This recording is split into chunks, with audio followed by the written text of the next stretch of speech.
Podacier, DTN Fédération Ivoirienne d'athlétisme, nous venons de boucler avec les interclubs zone A.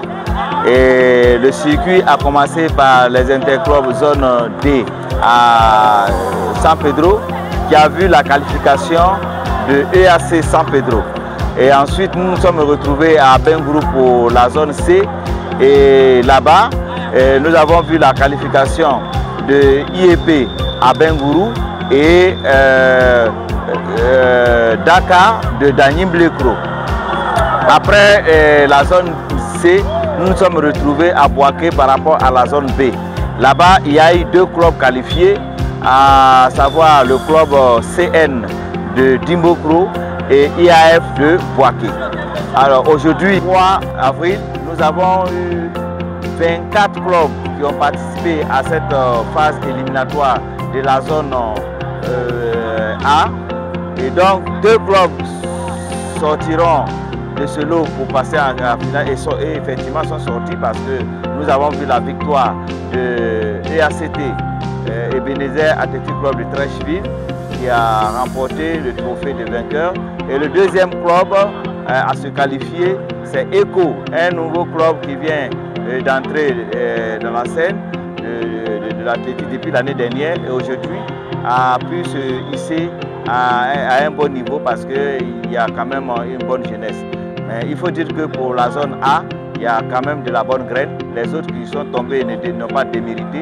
Seulement, il fallait 2 qualifiés pour la finale. Et je pense que pour les éditions à venir, nous allons aussi revoir les éditions pour permettre vraiment à beaucoup de clubs de se positionner par rapport à la finale. Alors aujourd'hui, nous avons bouclé. Le 13, nous verrons cette finale-là, ici même au stade Koubani. Et donc, après cette finale, nous allons foncer directement vers le championnat des 5 nations. Le championnat des 5 nations qui va avoir la Côte d'Ivoire, le Burkina Faso, le Bénin, le Ghana et le Togo s'affronter ici même en Abidjan. Et puis après cela, je pense que nous allons poursuivre avec nos championnats nationaux et puis le meeting international Gabriel Tchako qui va avoir lieu le 8 juin.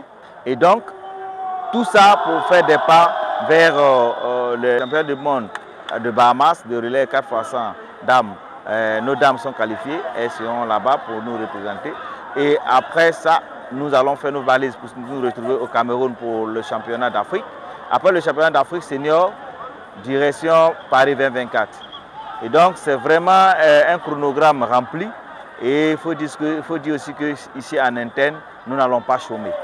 Voilà un peu le résumé que nous faisons. Il faut savoir qu'il y a beaucoup de talents actuellement qui sont en train d'éclore. Félicitations aux différents clubs qui ont fait vraiment l'effort de détecter. Et nous pensons qu'avec assez de suivi, nous allons sortir assez de champions et les différentes équipes au niveau national seront étoffées. Vraiment merci et nous disons bon vent aux autres qui sont qualifiés et à la semaine prochaine, c'est-à-dire le 13, pour la finale.